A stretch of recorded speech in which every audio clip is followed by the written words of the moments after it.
Hey everyone, welcome back to Specter of Torment. Last time, we went to the abandoned ship and recruited Polar Knight, as well as got this bit of armor that's going to make it so we gain more powerful when we break a checkpoint, and we got the Dread Talon, which is just a really strong close range strike. We also upgraded the throwing circle, so we can now pass through obstacles and get gold for us, and that's basically all that happens. Yeah, Polar Knight, upgraded stuff, got new armor, got more health from Polar Knight stage. Today, we're going to go to the Lich Yard, which has the Phantom Striker there. I've heard tell of a phantom who wants a Lich Yard. You're brave to tread there. Be wary. So of course, we aren't at the Lich Yard yet, but the Phantom Striker is. Let's go there and try to recruit him.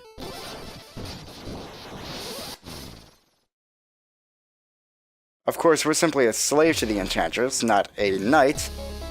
So, I wonder how it's going to be an 8th knight, because obviously we know the Phantom Striker doesn't join the Order of No Quarter.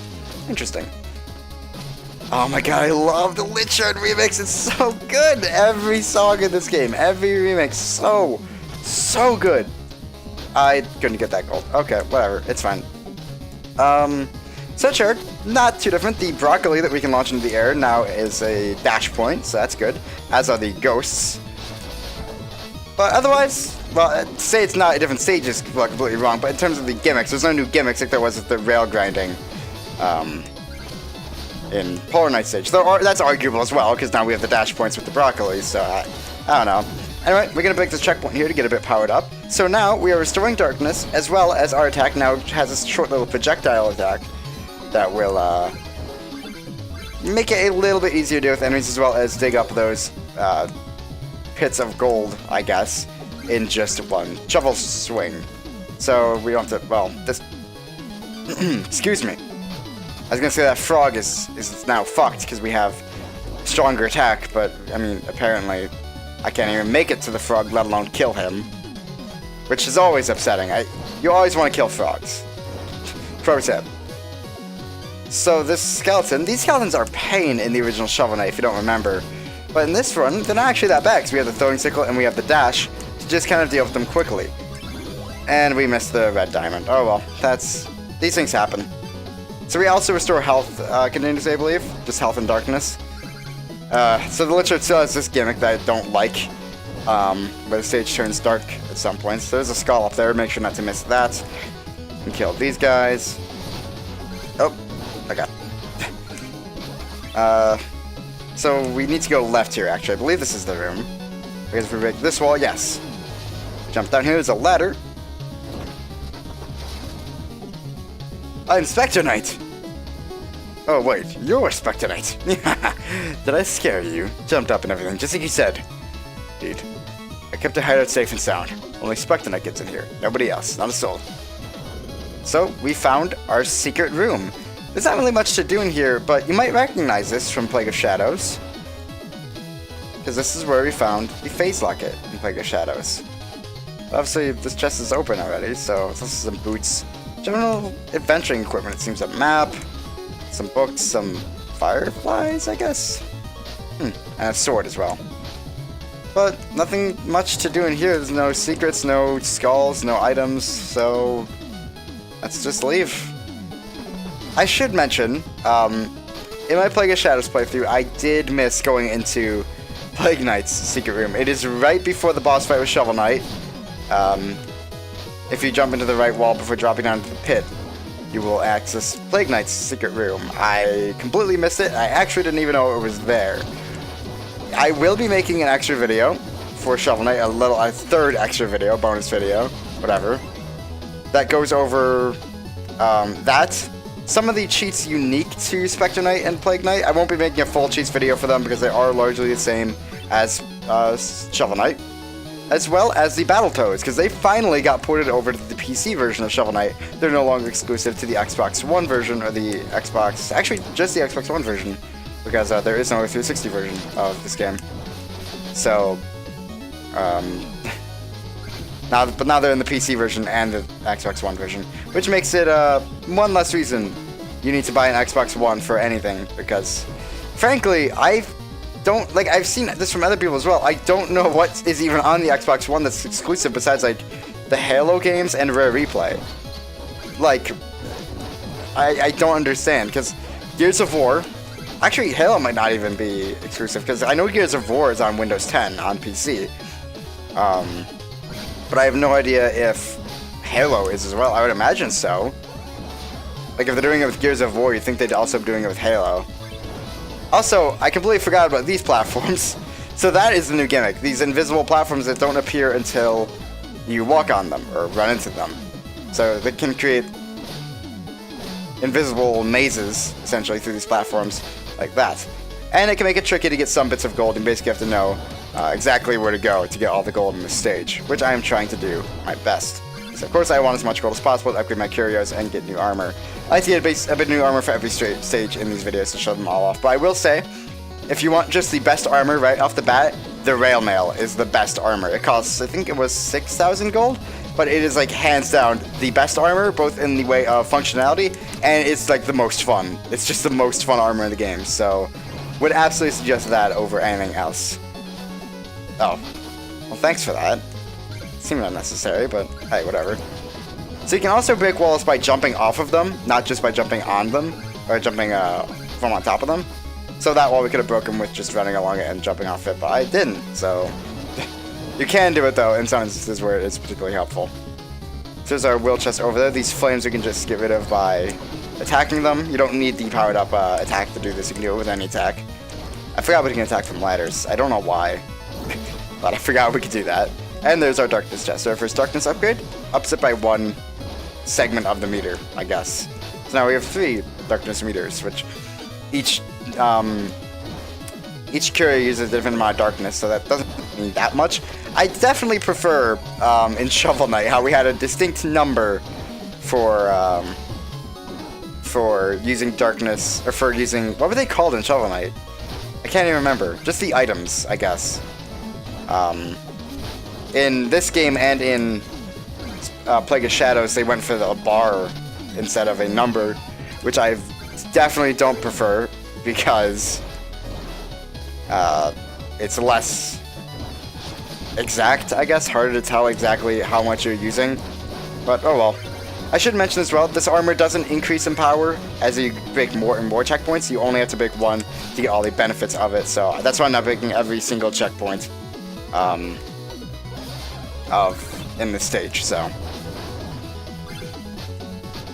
Alright, gotta break this ghost? I don't have to break the ghost. The ghost has done nothing wrong. Alright. Jump up here. Alright. Yeah, I completely forgot that. A lot of the hidden passages in this game are not marked at all, which I like, actually. I like that they're more hidden. You actually have to like, kind of search around in where it seems like there would be things. Okay. Alright. So throw sickles in preparation, and this guy should be dead very soon. Expecting I can absolutely demolish these things with use of the sickle and with the whatever attacks stash. I hate this room. I've never ever liked this gimmick of the Lich Yard, ever. How it goes dark and you can't really see what you're doing. It's never been fun to me. Like, it's always just been kind of annoying and an inconvenience instead of a fun gimmick. So I'm glad that it's not the main gimmick of the Lich Yard, kind of like it was in the original Shovel Knight, besides the broccoli. The broccoli are the things we launch up, by the way. They look like broccoli, so that's why I call them broccoli. Alright.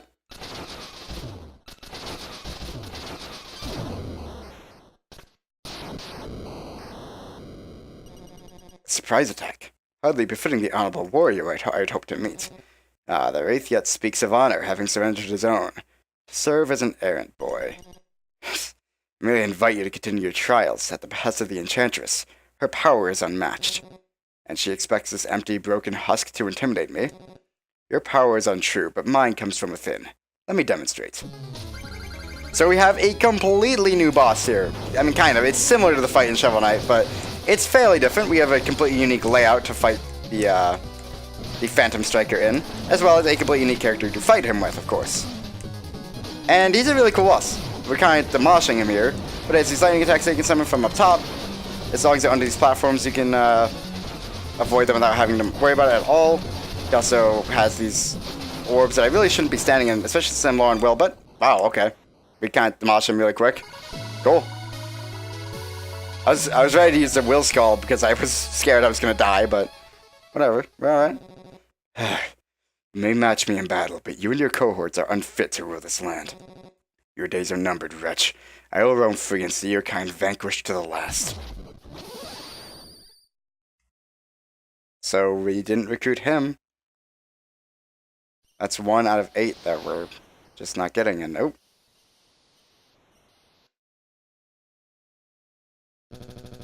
Almost there.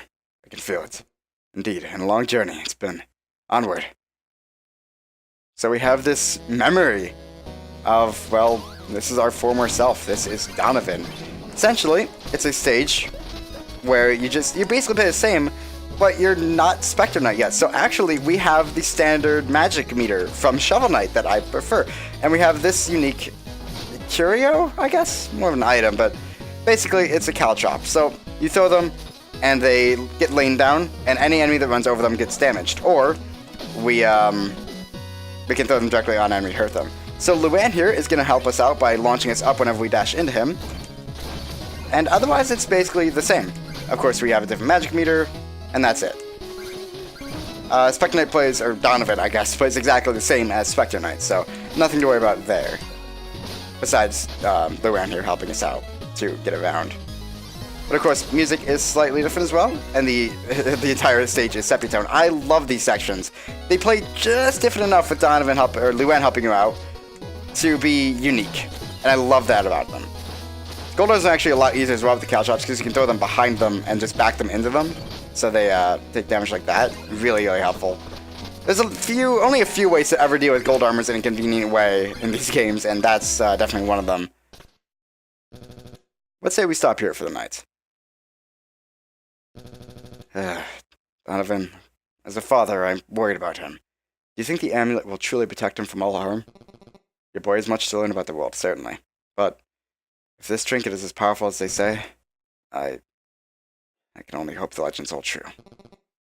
Don't worry, we won't be leaving empty-handed. Come now, let's rest, and tomorrow we'll find out for ourselves. So these memory sequences aren't particularly long, but I do really enjoy them.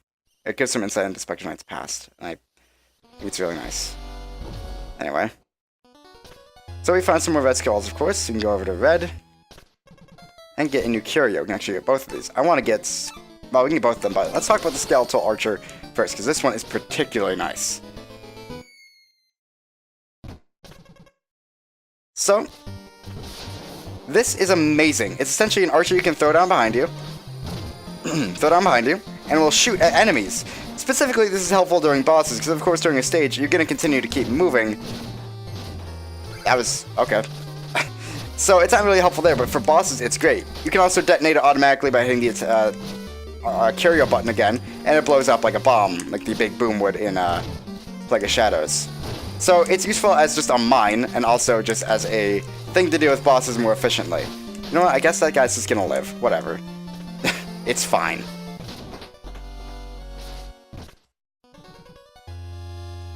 And we have one more curio to get from you, if you please hurry up. The Spider Scythe. This is another one of my favorites. It's really fun to use. I like all the curios in this game, mind you, but this one is really good as well.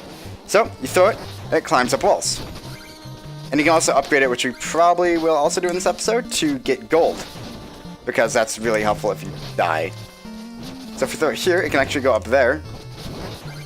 And get that for us. Also, I might have fucked myself here. Can I make that jump? I cannot. Okay. So I think we just get to try it again, yeah. Oh well. that happens. Of course there's no checkpoints in these stages because they're so short, they're not really required. But that is a... okay. You get to die. Alright, that's it.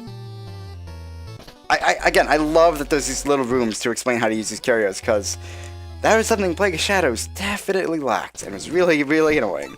Alright, I don't want to get the Rail Mail yet, because that's the last one I want to get, because it's the best one. So let's get the Strike of Shoal, which just gives us a charge attack. Color scheme's pretty alright. And, yeah, just a charge attack. Slightly stronger. So, yeah, that's basically it. We, of course, didn't recruit the Phantom Striker, so he isn't here. We can go over here to increase the power of the Spider Scythe, and I guess we can increase the power of something else. Let's go and increase this, just so we can get more health back when we need it. Alright. So that's going to be that. Next time, we'll head to the Flying Machine to recruit Propeller Knight. That's his name. And again, because we get a very, very good curio from that level, I'm doing that as soon as possible. I'm prioritizing curios over, like, willness or darkness, because I don't think those are as important. But, of course, I do want to get them as soon as possible. So, yeah. Next time we go to the Flying Machine, do that. See you guys then.